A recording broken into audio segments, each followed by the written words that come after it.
আমাদের নবীর বিরুদ্ধে যারা মাতমাতকে কথা বলবে ওদেরকে ছাড়া দেওয়া যাবে না, ছাড় দেওয়া যাবে না। নবীর নামে যদি জয়শ্রী লাগাবে হয় তাহলে তোর নামে কেন লাগাস না?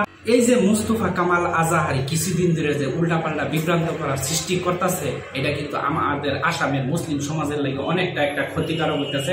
নিজের ধর্মকে নিজে বেচাকিনা করতেছে। তাহলে ওই যে মুস্তফা কামাল আজাহারি, বন্ড কামাল আজাহারি অপদার্থটা যে কইতাছে যে আমাদের প্রিয় নবী হযরত মুহাম্মদ মুস্তাফা সাল্লাল্লাহু আলাইহি সাল্লাম, যিনি নাম শুনলে আমাদের কলিজা ঠান্ডা হয়ে যায়, উনার বিরুদ্ধে যে উল্টাপাল্টা মন্তব্য করে, এইগুলা মন্তব্য শুনে কিন্তু আমরা ঠিক থাকতে পারি না। কিন্তু ও নিজে এত বড় বড় আলেম সমাজ, অনেক মুফতি মৌলানা থাইকেও কিন্তু ওনার বিরুদ্ধে কিছু একটা অ্যাকশন নিতেছে না। অবশ্যই ওর বিরুদ্ধে অ্যাকশন নেওয়াটা উচিত, কারণ ও একটা এই আমাদের ধর্মের বিষয়ে, হ্যাঁ ও আমাদের মুসলিম ধর্মের মানুষ হয়ে নিজের ধর্মটার এত ছোট করতেছে কেন, এটা আমাদের প্রশ্ন।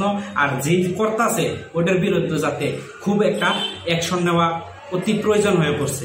তাহলে এটা প্রশাসনের কাছে আপনারা আপিল করুন যাতে এর একটা শাস্তিমূলক ব্যবস্থা হয়। তাহলে এই যে নবীজির, আমাদের নবীজির নামের, হযরত মুহাম্মদ মুস্তাফা সাল্লাল্লাহু আলাইহি সাল্লামের নবীজির নামের আগে বলে জয়শ্রী লাগার নাম লাগাইতো, তার আপত্তি।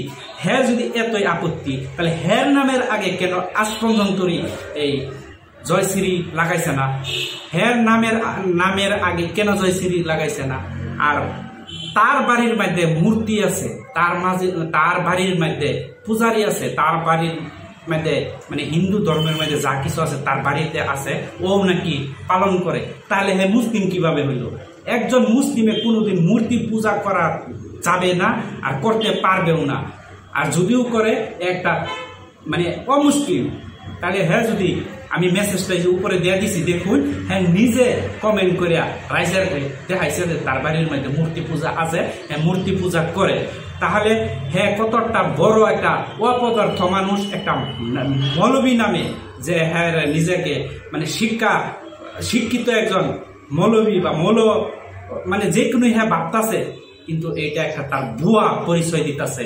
নিজেকে পরিচয় মানুষের সামনে তুলে দেওয়ার জন্য নিজেকে মহান বলে যে বস্তুটা ভাবতেছে, এটা একদম পুরাপুরি তার স্বপ্ন কোনোদিন পুরা হবে না। এটা মানুষের লানত পড়ে গেছে।